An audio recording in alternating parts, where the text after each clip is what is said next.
Yes तो आज हम स्टार्ट करते हैं ग्रेविटेशन के न्यूमेरिकल्स।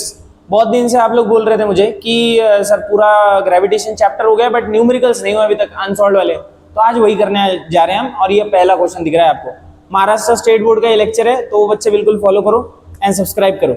फॉलो तो क्या ही करो, फॉलो इंस्टाग्राम पे कर दे, ठीक है, यहाँ सब्सक्राइब करो। यस तो एक क्वेश्चन है हमारे पास, क्या है, an object takes 5 second to reach the ground from a height of 5 metre. तो भैया एक ऑब्जेक्ट है, मैं बॉल पकड़ लेता हूं, ये बॉल है, ये ऊपर में है बेटा, कितने दूर है, 5 मीटर दिख रहा है यहाँ पे, ये रहा 5 मीटर दूर है एक बॉल, ठीक है भाई।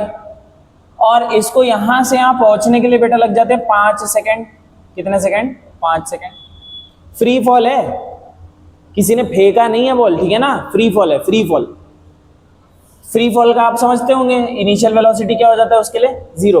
इतनी बात तो समझ में आनी चाहिए। लेक्चर फॉलो किया तो आओ, नहीं तो मत आओ, रहने दो, छोड़ दो इस वीडियो को, जाओ पहले लेक्चर देखो और फिर आओ यहाँ पे। On a planet what is the value of g on that planet. तो भैया ये धरती की बात नहीं हो रही, ये कहाँ की बात हो रही है, ये बात हो रही है जी, कोई एक प्लैनेट है जिसको मैं जीपी बोल देता हूँ, बस वही पूछ रहा है अपने को कि जीपी क्या है। आप सोच के देखो, यहाँ पर हमको कौन कौन सी चीजें पता है, हमको यू पता है, हमको टी पता है, हमको एस पता है बेटा, ये एस है, एस या फिर एच बोल सकते हो, एच। तो पहले तो मैं आपको काइनेमेटिकल इक्वेशंस लिख के बताता हूँ फ्री फॉल के कैसे दिखते हैं, मैंने बताया भी है पहले, v is equal to g t होता है। मैं इस क्वेश्चन में आपको ये समझा रहा हूँ कि कैसे आप पता करोगे कि किस क्वेश्चन में कौन सा फॉर्मूला लगाना है। मैं तीनों लिख रहा हूँ, आप बताना कौन सा चूज करना है। सेकेंड है s is equal to half g t का स्क्वायर, एंड तीसरा है v का स्क्वायर इक्वल्स टू 2gh। अब आप मेरे को बता दो आपके पास क्या है, आपके पास u है, t है, g है, h है, मतलब g ढूंढना है। v है क्या? नहीं है भाई। s है? हाँ जी है, s को यहाँ पर h लिख देता हूं मैं। क्या h है? हाँ है, हाइट है। g पता करना है, वेरी गुड। टाइम है? बिल्कुल है। ये फॉर्मूला काम में आ जाएगा। लास्ट वाले को भी देख लो, इसमें v आते ही तुरंत इसको ना बोल देना, बिल्कुल नहीं। क्या आपके पास v है? नहीं है, तो कैसे करोगे इसको? फॉर्मूला समझ में आ गया, कौन सा फॉर्मूला लगेगा भाई? सेकंड वाला लगेगा। तो क्वेश्चन को थोड़ा छोटा कर दिया। अब आ जाओ, सेकंड फॉर्मूला लगाते हैं, h is equal to half g t का square. Now what is h here? h है बेटा 5 मीटर, लिखो यहाँ 5, हाफ g, अरे वही तो पता करना है। आप बोलोगे 9.8 डाल दो, 9.8 धरती के लिए होता है। आपको यहाँ साफ पूछा है कि what is the value of g on the planet. किसी और प्लैनेट की बात हो रही है, धरती की बात नहीं हो रही। 9.8 मत डाल देना गलती से, जी को जी ही रहने दो। हाँ हो सके तो और सजा दो, इसको पी लिख दो वहां पे, जीपी मतलब ग्रेविटेशनल एक्सेलरेशन ऑफ प्लैनेट। अब टी का स्क्वायर, टी कितना है भाई? 5 है, तो 5 का क्या हो जाएगा? स्क्वायर हो जाएगा। अच्छा ठीक है, यहाँ का बेटा हाफ इंटू जीपी इंटू, ये आ गया 25। 5 का स्क्वायर कितना होता है? 25। अब आप इसको इधर भेजिए और फाइनली इसको इधर, 5 को पहले 2 से इंटू हो जाएगा वो, एंड ये जो 25 है ये मल्टीप्लाई में है, तो वो कहाँ चला जाएगा? डिवाइड में चला जाएगा 25।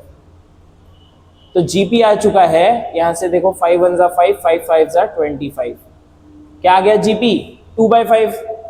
तो 2/5 यानी क्या फ्रैक्शन में लिखोगे? नहीं, 0 पॉइंट, तो यहाँ 20 बन जाएगा, और 5 4 जा कितना हो जाएगा? 20, और आंसर आ गया मीटर पर सेकंड का स्क्वायर। तो जिन लोगों को न्यूमेरिकल्स से दिक्कत है, समझ नहीं आता कौन सा फॉर्मूला कहाँ लगाएं, उनके लिए वीडियो बहुत काम की चीज़ है, क्योंकि आपको इस वीडियो के एंड तक ये तो समझ में आ ही जाएगा कि कब कौन सा फॉर्मूला यूज़ करते हैं, और बड़े आसान तरीके से। क्योंकि न्यूमेरिकल्स का सबसे मेन चैलेंज वही होता है कि भाई फॉर्मूला कौन सा यूज़ करें। जैसे अभी हमने यहाँ 2 फॉर्मूलों को निग्लेक्ट कर दिया, एक को चूज़ किया, क्योंकि हमको रिक्वायरमेंट जो है और जो हमको गिवन डेटा है उससे मैच होता हुआ फॉर्मूला चूज करना है। तो ये था बेटा first question. Now coming to second question, ये आ गया सेकंड क्वेश्चन आपके पास में। सेकंड क्वेश्चन में the radius of planet A is half the radius of planet B. अच्छा दो प्लैनेट बना लेता हूं मैं, ये हो गया प्लैनेट ए, ये हो गया planet B. Radius of planet A R A, radius of planet B को आर बी बोल देंगे बेटा। और क्या रिलेशन दिया है सबसे पहले देखो, radius of planet A is half the radius of planet B, radius of planet A is half the radius of planet B, radius of planet A is half the radius of planet B, ठीक है okay. If the mass of A is M A, भैया mass of A is M A, okay, what must be the mass of B, इसका mass क्या होना चाहिए, so that the value of g on B, अच्छा बहुत सारी बातें, small g की वैल्यू बी पर, B is half that of value on A, तो इस पर जो एक्सेलरेशन है वो जी ए है, इस पर जो एक्सेलरेशन है वो जी बी है। कंडीशन क्या बोली है कि जी बी जो होना चाहिए वो होना चाहिए बेटा हाफ ऑफ जी ए, क्या होना चाहिए, हाफ ऑफ जी ए। अब सबसे पहले पूरे ग्रेविटेशन को छान मारो एंड पता करो कि ऐसा कौन सा फॉर्मूला मिल रहा है जिसमें जी हो, जिसमें एम हो, जिसमें आर हो, कुछ तो मिलेगा। क्या मिला भैया, मुझे तो मिल गया, तुम्हारा नहीं पता, मुझे मिल गया G is equals to G M upon R का स्क्वायर। ये मैं 2 बार लिखूंगा। अब आप बोलेंगे ये कौन से नशे, 2 बार क्यों लिखना है, 2 बार इसलिए लिखूंगा क्योंकि 2 प्लेनेट है, एक बार जी ए के लिए लिखूंगा और एक बार जी बी के लिए लिखूंगा, बाकी मैं कंडीशन तो बना ही चुका हूं, यहां पर दिख रही होगी। तो जो मैं बोलता गया वो मैं मैथमेटिकली लिखता भी गया, ध्यान से देख लो एक बार और। The radius of planet A, the radius of planet A is half the radius of planet B, is half the radius of planet B, okay. If the mass of A is M A, what will be the mass of B, नहीं पता, M equal to question mark, so that ठीक है, the value of g on B, the value of g यानी acceleration on B यानी जी B is half, किसका half भाई, that of the planet on A, that of the planet on A. अच्छा ठीक है, 2 equation बनाओ, एक बनेगा जी ए के लिए, तो जब जी ए लिखोगे तो आ जाएगा जी, मास बेटा ए का आएगा और रेडियस क्या आएगा, बी का आएगा, और उस सॉरी रेडियस भी ए का ही आएगा, क्यू बी का आएगा, और वहां पर क्या आएगा स्क्वायर। ऐसे ही मैं दूसरा प्लैनेट यानी बी के लिए भी निकाल लूंगा, जी की जो ये ग्रेविटेशनल एक्सेलरेशन का फॉर्मूला है, ठीक है, इसका ध्यान रखो। जी बी क्या आ जाएगा, capital G into M into B, मतलब सब्सक्रिप्ट में बी, या सिर्फ एम लिखा है वो है हमने, तो हम एम ही लिख लेते हैं, जी एम, यही पता करना है हमको, ठीक है। और आर बी, और उसका क्या हो जाएगा स्क्वायर, आर बी का हो जाएगा स्क्वायर। चलिए अब जब भी आपको ऐसे 2 इक्वेशंस को रिड्यूस करना हो जिनमें कॉमन टर्म्स है, तो आप हमेशा डिवाइड कर दिया करो। ये बन गया आपका इक्वेशन 1 और ये बन गया इक्वेशन 2, तो लेट्स डिवाइड इक्वेशन 1/2 या फिर 2/1, 2 को 1 से डिवाइड कर देंगे। तो 2 को लिखो पहले,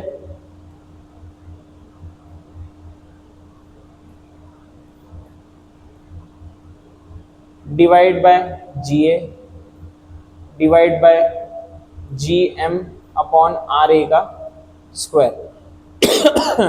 अच्छा आप इतना स्क्रीनशॉट ले लो, लिख लेना बाद में, ठीक है। आप चलो इसको आगे सॉल्व करते हैं, इतने हिस्से को। मैंने जो लिखा उसको मैं थोड़ा अच्छे से लिखना चाहता हूँ। मेरे को जी बी की वैल्यू पता है, हाफ ऑफ जी ए है, तो मैं डाल देता हूँ जी बी की जगह half of g A, upon में क्या रहेगा बेटा g A, as it is रहेगा। जी बी के बदले मैंने हाफ ऑफ जी ए डाल दिया, इक्वल टू, अच्छा इसको थोड़ा अच्छे से लिख लेते हैं अपन, g M upon R B का स्क्वायर इनटू में, आपको पता है इस डिवाइड को जब मैं रेसिप्रोकल करके लिखूंगा तो मैं उसको इनटू में लिख सकता हूं, मतलब ऊपर में क्या आ जाएगा आर ए और उसका क्या आ जाएगा स्क्वायर, डिवाइड में क्या आएगा, रेसिप्रोकल हुआ है तो ये जब ऊपर गया आर ए तो जी एम कहाँ आएगा, नीचे में आएगा, लेकिन मास किसका है, वो ए का है। मैंने दोनों जगह एम एम लिख दिया है, यहाँ पर ए लिखना जरूरी है। यस, क्या क्या कैंसिल होगा, जी से जी कैंसिल होगा, जी ए से जी ए कैंसिल हो गया, इधर क्या बचा बेटा, हाफ बचा है। अच्छा और कोई रिलेशन है क्या, चेक करो जल्दी से। Yes, radius of A is half of radius of B, ये है हमारे पास। अच्छा साथ में लिखते रहना, क्योंकि बिना लिखे तो आपको क्या कथा थोड़ी चल रही है, जो कथा सुनने आए हो यहाँ पे आपको लिखते रहना पड़ेगा साथ में। यहाँ जो जो बचा है उसको देखते हैं कि हम क्या पुट कर सकते हैं। हमने बोला है रेडियस ऑफ ए जो है वो हाफ है, अच्छा ऊपर बचा क्या क्या, पहले उसको लिखो, m बचा है। रेडियस ऑफ ए को मैं लिख दूंगा half of radius of B, और उसका लेकिन पूरा कंप्लीट स्क्वायर रहेगा, ध्यान रखना, डिवाइडेड बाय आर बी का स्क्वायर एज इट इज लिख देंगे हम, क्योंकि आर बी को नहीं पुट करना है, आर ए को कर दिया आपने पुट। मास ऑफ ए को एज इट इज रखना है आपको, क्योंकि मास m निकालना है इन टर्म्स ऑफ ma। अगर आप आंसर देखोगे तो आपको समझ में आएगा क्या बोलूं। चलो अब स्क्वायर करते हैं, और तो 1/2 is equal to m into में ये हो जाएगा 1/4 आर बी का square divided by R B का स्क्वायर इंटू में एम ए हो जाएगा। ये देखो यहाँ से क्या हुआ, आर बी का स्क्वायर और आर बी का स्क्वायर कैंसिल हो गया, इसीलिए तो स्क्वायर किया था उसका। अब आगे की बात, यहाँ क्या बचा है, 1/2 बचा है इज इक्वल टू m बचा है, नीचे ये जो 4 है ये डिवाइड में जाएगा ना, 4 टाइम्स बचा है एम ए। अब बस कुछ नहीं बचा, आप क्रॉस मल्टीप्लाई करो, आपको m की वैल्यू मिल जाएगी जो आपको ढूंढने बोला गया था। 4ma को इधर भेजोगे तो बन जाएगा 4ma इक्वल्स टू, यहाँ क्या बन जाएगा 2 टाइम्स m। अब 2 को इधर भेजेंगे तो बन जाएगा 4ma डिवाइड में 2, तो ये बन गया बेटा 2 2 जा 4। तो जो मास ऑफ b होना चाहिए यानी कि m जो है वो होना चाहिए 2 टाइम्स मास ऑफ a, तब जाके जो कंडीशन दी गई है वो फुलफिल हो पाएगी। So this was all about second question. तो आप स्क्रीनशॉट ले लो एंड इसको सॉल्व कर लेना, आ जाएगा आपका आंसर। यस हम चलते हैं नेक्स्ट सवाल पे। ये रहा नेक्स्ट सवाल। क्या है नेक्स्ट सवाल, देखो, the mass and weight of an object on earth are 5 kg एंड 49 न्यूटन। अच्छा ठीक है, मास क्या होता है, वेट क्या होता है, वो मैं पहले बता चुका हूं, फिर भी बता देता हूं। मास का यूनिट होता है केजी, तो 5 kg हो गया। जबकि वेट जो होता है, वेट होता है मास को जब आप किसी प्लैनेट के ग्रेविटेशनल एक्सेलरेशन से इनटू करते हो तो उसको हम बोलते हैं वेट। अब ये कितना आ गया, ये दिया उन्होंने 49 न्यूटन, एंड ऑब्वियसली धरती पे जी की वैल्यू 9.8, और इसकी नहीं भी दिया होता ना, ये सिर्फ 5 kg दिया होता तब भी बता देते। कैसे बता देते हैं, 5 इंटू 9.8 करके देखो 49.0 आएगा, मतलब 49 न्यूटन। ये नहीं भी देता तो हमको पता था, लेकिन ये वेट कहाँ पे है, ये अर्थ पे है, तो इसको मैं W ही लिखता हूँ, वेट को W।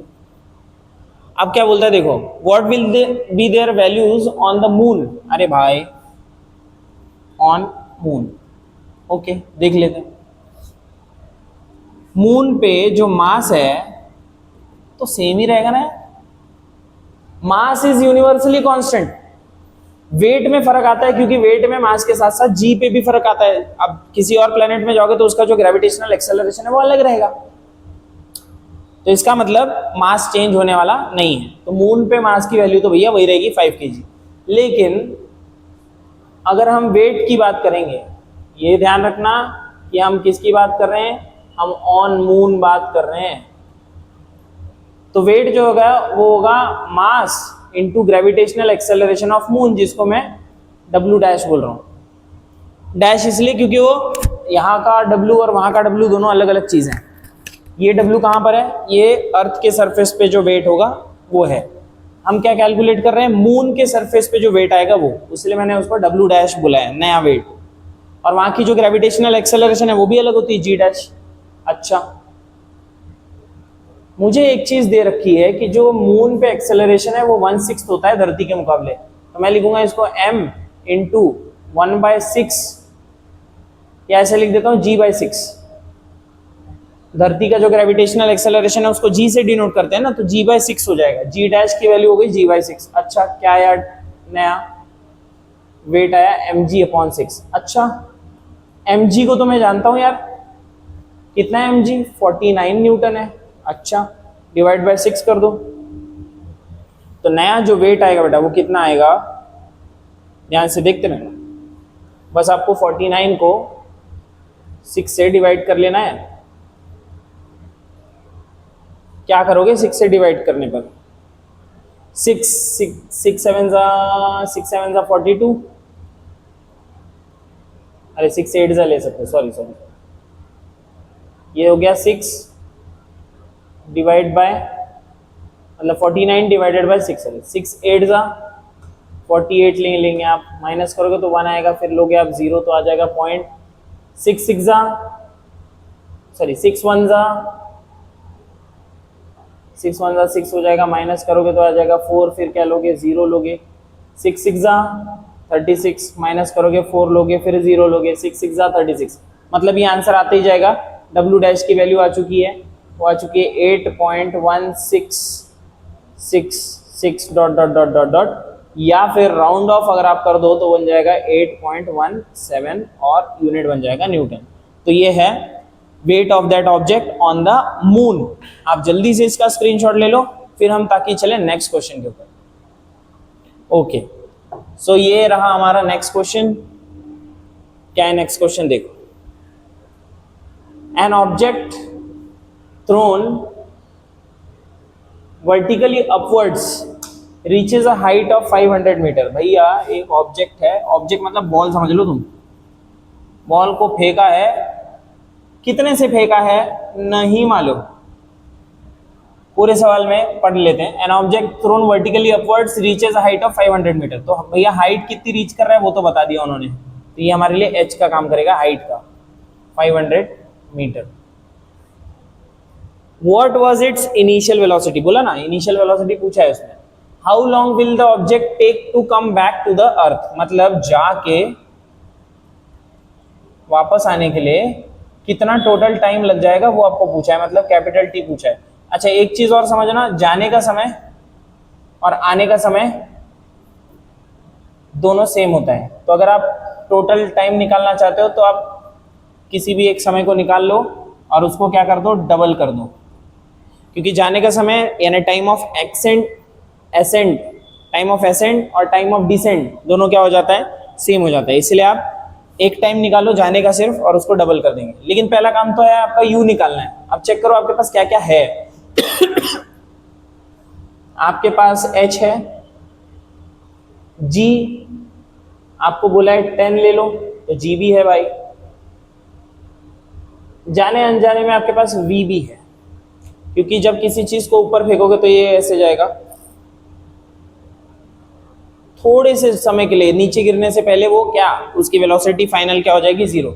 यहां से यहां तक का भाग कंसीडर करो, यहां से यहां तक का मोशन, बस आधा मोशन कैलकुलेट करते हैं हम।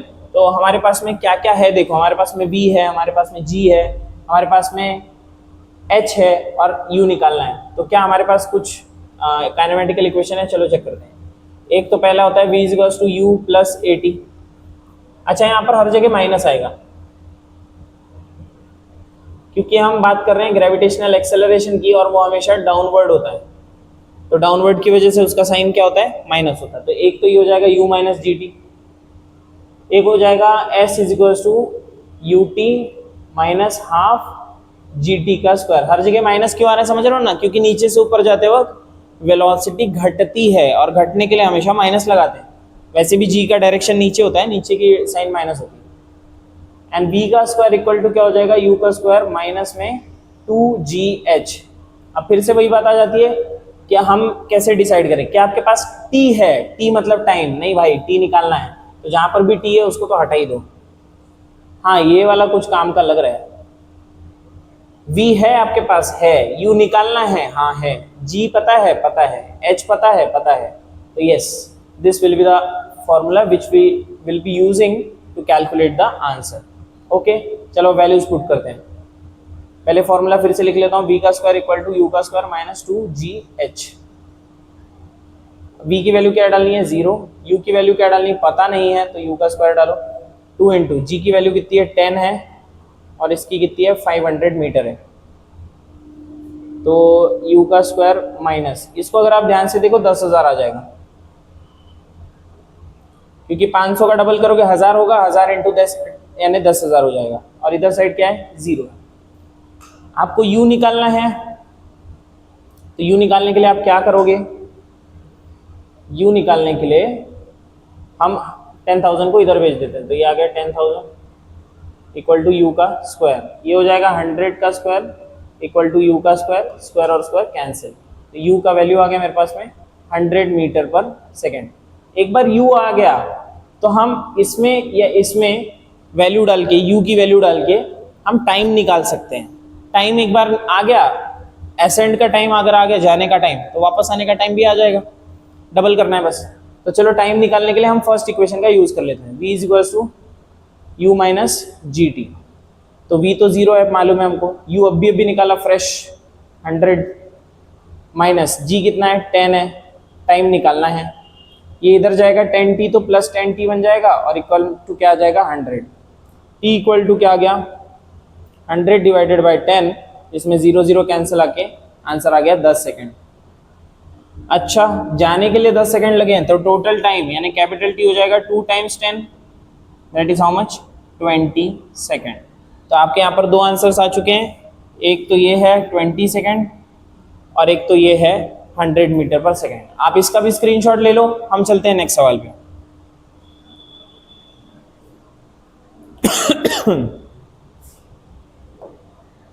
यस तो a ball falls off a table and reaches the ground in 1 second. अच्छा ठीक है, तो ये एक टेबल है भाई और इसमें एक बॉल है, ये बॉल यहां से गिरती है नीचे और इसको नीचे गिरने में जो समय लग जाता है वो लग जाता है 1 सेकेंड का। आप समझ गए होंगे ये फ्री फॉल है, मतलब u का वैल्यू क्या हो जाएगा 0 हो जाएगा।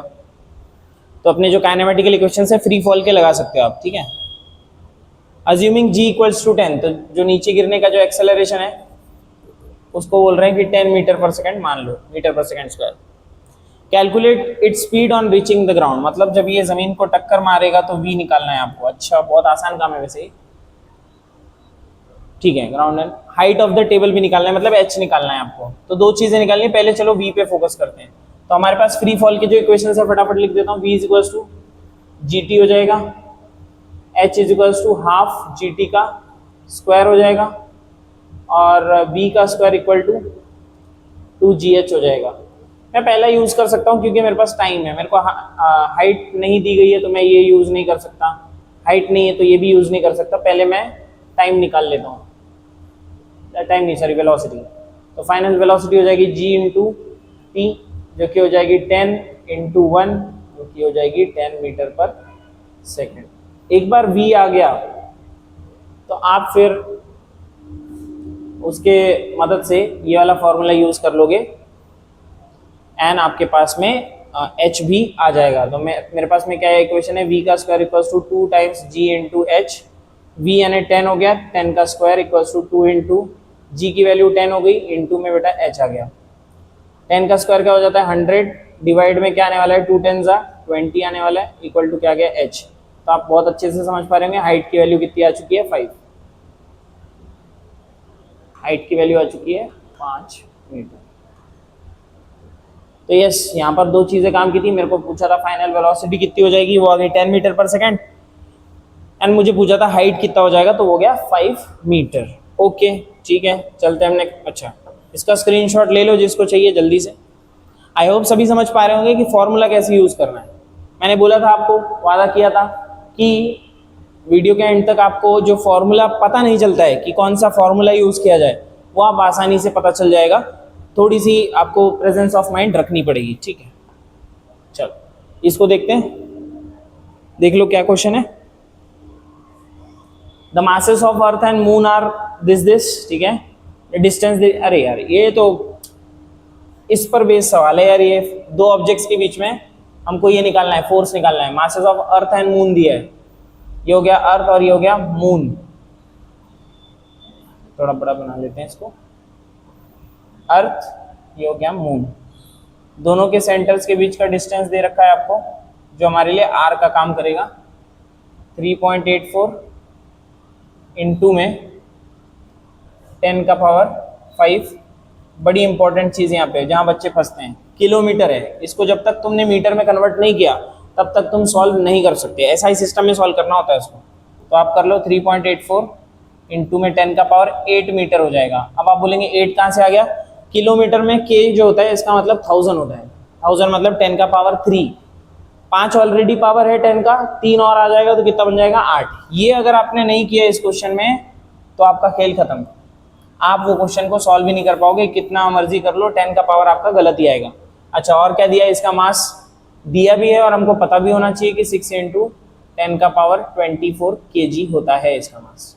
एंड छोटे वाले ऑब्जेक्ट का मास दिया है, मतलब मून का मास दिया है 7.4 इंटू में 10 का पावर 22 और क्या दिया है kg। ओके, ये क्वेश्चन में कैलकुलेशन थोड़ा लंबा है, बाकी और कोई बहुत डिफिकल्ट सवाल नहीं है। दो ऑब्जेक्ट्स के बीच में फोर्स का जो फॉर्मूला होता है वो होता है G m1m2 अपॉन में r का स्क्वायर। बस वैल्यू डालो, आंसर निकालो। कैलकुलेशन थोड़ा है बड़ा। 10 का पावर -11, ये G की वैल्यू हो गई। मास ऑफ अर्थ लिख देंगे 6 इंटू 10 का पावर 24। मास ऑफ मून लिख देंगे 7.4 इंटू में 10 का पावर 22। ओके, डिवाइड में लिख देंगे 3.84 इंटू में 10 का पावर 8 और उसका क्या हो जाएगा स्क्वायर। मेरा एक सजेशन है आपको, न्यूमेरिकल सॉल्व करते वक्त जो 10 के पावर्स होते हैं उनको एक साइड कर लो, नंबर एक साइड कर लो। आपके ज़्यादा से ज़्यादा एरर वही उसी कारण होते हैं। तो मैं क्या करने जा रहा हूँ, देखो 6.67 लिखा, इंटू में 6 लिखा, इंटू में 7.4 लिखा। एंड पावर्स को तो एक साथ मैंने निपटा दिया। कैसे? -11 प्लस 24 प्लस 22, क्योंकि जब बेस सेम होता है तो पावर ऐड हो जाते हैं। 10 10 10 बेस सेम थे, पावर ऐड कर दिया। अच्छा, नीचे जो चीज़ है उसको आप ऐसे लिख सकते हो 3.84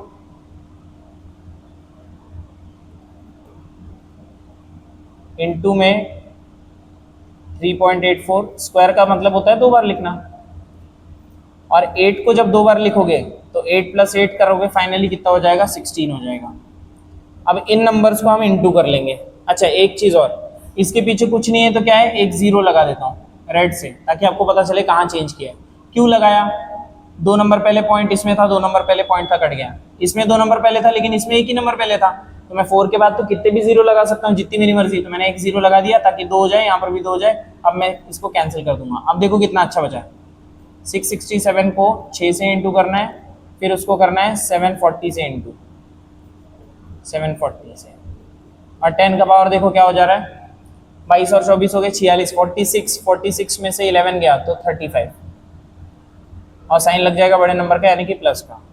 डिवाइड आपको किससे करना है? अब देखो 384 इंटू में 384 और इंटू में 10 का पावर कितना है 16 है। अब ये जब 16 ऊपर जाएगा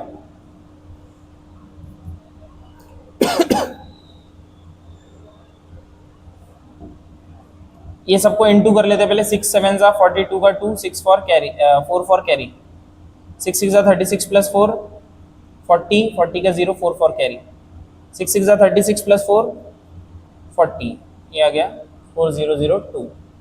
इंटू में क्या आ गया 740।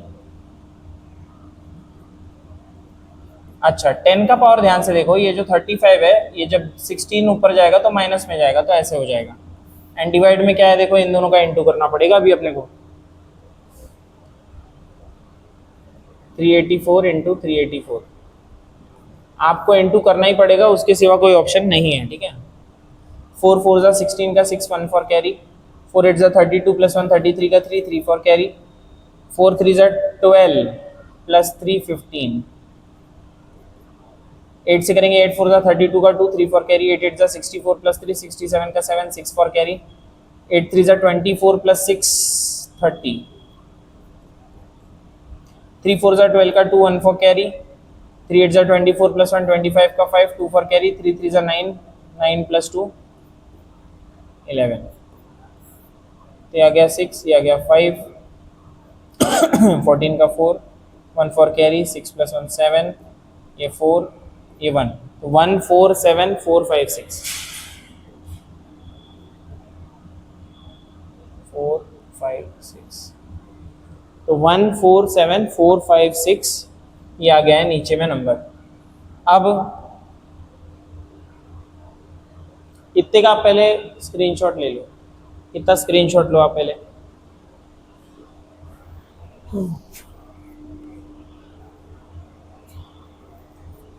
ठीक है, ले लिया होगा आपने स्क्रीनशॉट। अब देखो, अब जो काम बचा है थोड़ा थोड़ा आसान ही है। कैसे आसान है मैं बता देता हूँ आपको। ये जो 40002 बचा है इसको आप अप्रोक्सीमेटली 4000 पकड़ सकते हो, अप्रोक्सीमेटली।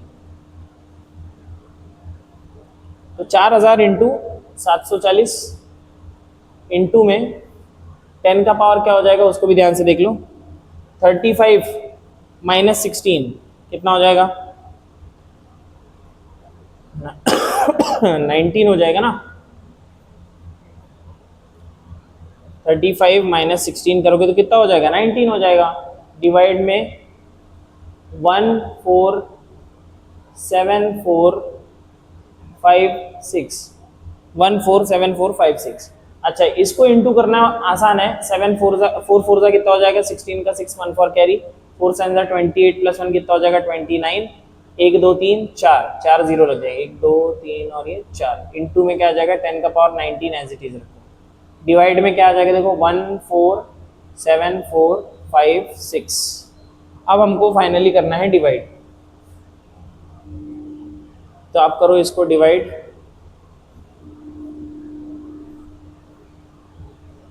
296000 4 जीरो है और ये है 147456। आप बोलोगे इतना बड़ा टेबल तो हमको आता ही नहीं है। कोई ज़रूरत नहीं इतना बड़ा टेबल बोलने की। अब ध्यान से इसको देखना, ये है लगभग 1,47,000। ये 1,47,000 और ये है, इसमें एक जीरो कहीं ज़्यादा हो रहा है क्या?